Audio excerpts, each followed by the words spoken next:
د راشد خان په اړه مسخري ټویټ ته کلک خبرګون. سلام امین ګران دوستانو، وخت مو بخیر. د ویډیو د مخه زموږ چینل در سره خامخا سبسکرایب کړئ.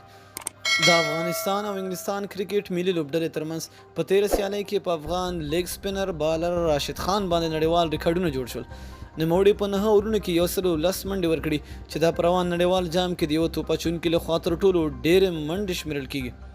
د دې سیالۍ وروسته د آیسلینډ په نوم کرکټ پاڼې لخوا د افغان لیګ سپینر بالر راشد خان په اړه د ملنډو ډک رشخندي ټویټ وشو او په هغې کې لیکلي ول: واه، موږ واورېدل چې راشد خان په نړیوال جام کې د افغانستان لپاره لومړی سلیزه جوړه کړه، په 50 توپونو 110 منډې جوړې کړې.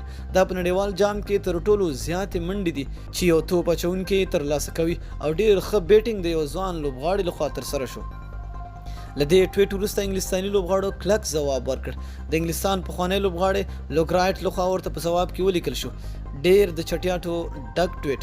د دې په ځای چې تاسو په یو چا پسې ریشخند یا مسخره کوئ، ولې د دې په ځای تاسو یو چا ته چې په اسوسییټ ممبر یا دوهمې درجې لیول کرکټ کې د خپلې لوبډلې لپاره ډېر څه کړي دي احترام نه لرئ. د انګلستان لوبډلې اوسنی توپ اچوونکی جوفرا آرچر بیا ورته ځواب کې ولیکل: ویرونکی ټویټ. د آیسلینډ کرکټ پاڼې دغه ټویټ ته د خلکو لخوا سخت خبرګون وښودل شو چې له هغه وروسته یادې پاڼه دغه ټویټ له خپلې پاڼې څخه لرې کړ. د یادونې وړ ده چې تېره ورځ افغانستان له انګلستان سره د نړیوال جام په ترڅ کې خپله 5مه لوبه ترسره کړه چې په دغه لوبه کې د انګلستان لوبډلې یو شمېر ریکارډونه هم جوړ کړل چې د هغې له برخې د اوین مورګن 18 شپږیزې هم یو ریکارډ و.